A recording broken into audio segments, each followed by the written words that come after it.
Hello बच्चों, chemistry class में आपका स्वागत है और मैं हूं आपका केमिस्ट्री टीचर सतीश श्रीवास्तव। आज मैं आपके लिए जो टॉपिक लेकर आया हूं और वो टॉपिक है मेरा क्या, एप्लीकेशंस ऑफ आयोनाइजेशन एनर्जी, आयनन ऊर्जा के अनुप्रयोग। तो फिर स्टार्ट करते हैं हम अपना ये टॉपिक।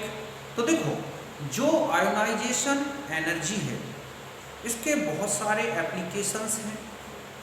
उनमें से कुछ इम्पॉर्टेंट एप्लीकेशन यहाँ लेकर मैं आया हूँ। तो फिर स्टार्ट करते हैं। तो देखो, इनमें से जो मैंने फर्स्ट एप्लीकेशन लिया है और वो है स्टेबिलिटी ऑफ ऑक्सीडेशन स्टेट्स, ऑक्सीकरण अवस्थाओं का स्थायित्व। तो देखो, एक ही एलिमेंट की अनेक ऑक्सीडेशन स्टेट्स दे रखी हैं। अब उनमें से हमें ये डिटरमाइन करना है कि कौन सी ऑक्सीडेशन स्टेट मोर स्टेबल है या फिर मोस्ट स्टेबल है।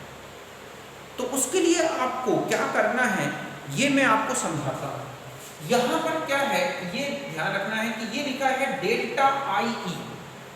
ये कहलाता है डेल्टा आई ई है difference of two successive ionisation enthalpy. समझ गए बच्चों?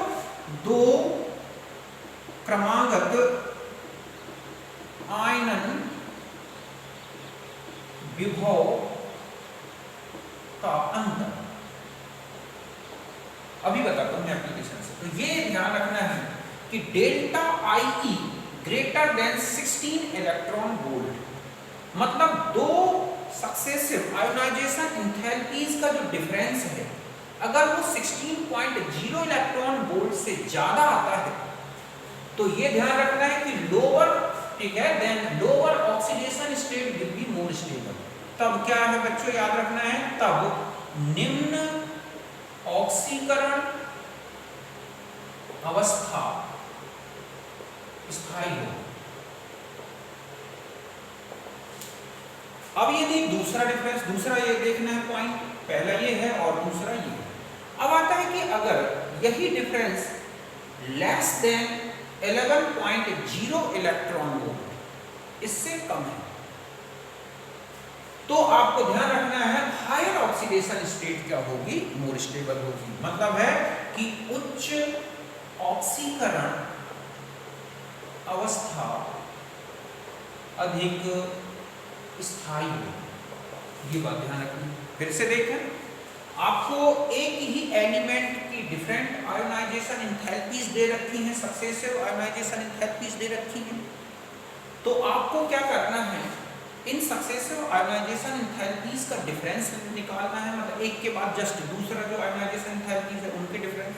अगर वो 16 इलेक्ट्रॉन वोल्ट से ज्यादा आ जाए तो ध्यान रखना है लोअर ऑक्सीडेशन स्टेट स्टेबल होगी। 16 लोअर, लेस से याद रख लेना कि लोअर ऑक्सीडेशन स्टेट स्टेबल होगी, मतलब निम्न ऑक्सीकरण अवस्था स्थायी होगी। और अगर यही डिफरेंस 11.0 इलेक्ट्रॉन वोल्ट से कम का आता है तो फिर क्या होगी, हायर ऑक्सीडेशन स्टेट स्टेबल होगी। देखो, मैं एक एग्जांपल बताता हूं। जैसे ये है मैग्नीशियम, मैग्नीशियम से मैग्नीशियम 1+ बना। इसकी फर्स्ट आयोनाइजेशन एंथैल्पी है 7.6 इलेक्ट्रॉन वोल्ट। Mg1+ से Mg2+ बना। इसकी जो आयोनाइजेशन एंथैल्पी है, सेकेंड आयोनाइजेशन एंथैल्पी, वो है 15.0 इलेक्ट्रॉन वोल्ट। और फिर 2+ से 3+ बना तो वो है 80.14 इलेक्ट्रॉन वोल्ट आयोनाइजेशन एंथैल्पी। आपको ध्यान रखना है कि 96.49 या 48, ठीक है, किलो जूल पर मोल इक्वल टू होता है 1 इलेक्ट्रॉन वोल्ट पर एटम। मतलब ये है कि अगर आपको किलो जूल पर मोल में आयोनाइजेशन एंथैल्पीज दे रखी हो और फिर स्टेबिलिटी पूछी गई हो तो पहले उन एंथैल्पीज को आप इलेक्ट्रॉन वोल्ट पर एटम में इस रिलेशन से कन्वर्ट कर दो, और डायरेक्ट इलेक्ट्रॉन वोल्ट में दी है तो कोई दिक्कत ही नहीं। तो ये इस तरह से फर्स्ट, सेकंड और थर्ड आयोनाइजेशन एंथैल्पीज दे रखी है। अब हमें ये पता लगाना है कि Mg1+ स्टेबल है कि Mg2+ स्टेबल है कि Mg3+ स्टेबल है। तो आपको क्या करना है, तो देखो, सबसे पहले मैंने एक डिफरेंस निकाला। कौन कौन सा, 2 और फर्स्ट के बीच का। ये दो सक्सेसिव आयोनाइजेशन एंथैल्पीज हैं बच्चों, क्रमांगत आयोनाइजेशन एंथैल्पी है। तो मैंने 2 में से फर्स्ट को माइनस किया तो ये कितना आया 7.4 इलेक्ट्रॉन वोल्ट। ये 7.4 इलेक्ट्रॉन वोल्ट 11.0 इलेक्ट्रॉन वोल्ट से तो क्या है, कम है। तो यहाँ लिखा हुआ है कि देन हायर ऑक्सीडेशन स्टेट, ठीक है, विल बी मोर स्टेबल। मतलब ये हुआ कि यहाँ पर ये किसका है, Mg+2 बनने का, ये किसका है, Mg1+ बनने का। तो हायर ऑक्सीडेशन स्टेट क्या है, 2+ और लोअर क्या है, 1+। तो इसका मतलब क्या हुआ कि 7.4 इलेक्ट्रॉन वोल्ट जो डिफरेंस है less than 11.0 electron volt, therefore higher oxidation state मतलब Mg2+ more stable then Mg1+। इसका मतलब है कि इससे ज्यादा स्टेबल ये स्टेट होगी। यहां तक बात समझ गए ना अच्छी तरह से। आपने इसमें से इसको माइनस कर दिया, ये डिफरेंस इससे 11.0 इलेक्ट्रॉन वोल्ट से कम आया है, तो आप कहेंगे कि Mg2+ ज्यादा स्टेबल होगी किससे, 1+। इसका मतलब है कि Mg1+ बनते ही वो 2+ में चेंज हो जाएगा। अब हम यहाँ आ जाएं कि 2+ और 3+ में कौन ज्यादा स्टेबल है। तो फिर मैंने डिफरेंस निकाला है कि ये किसका हो गया, Mg+3 और ये किसका है, Mg+2 का। अब ये जो डिफरेंस है तो 3+ का है 80.14, उसमें से आपने ये 15.0 माइनस किया, ये आया 16.14। अब ये जो डिफरेंस है ना, अब आप देखो ये किससे ज्यादा है, 16.0 इलेक्ट्रॉन वोल्ट से ज्यादा है ये वाला।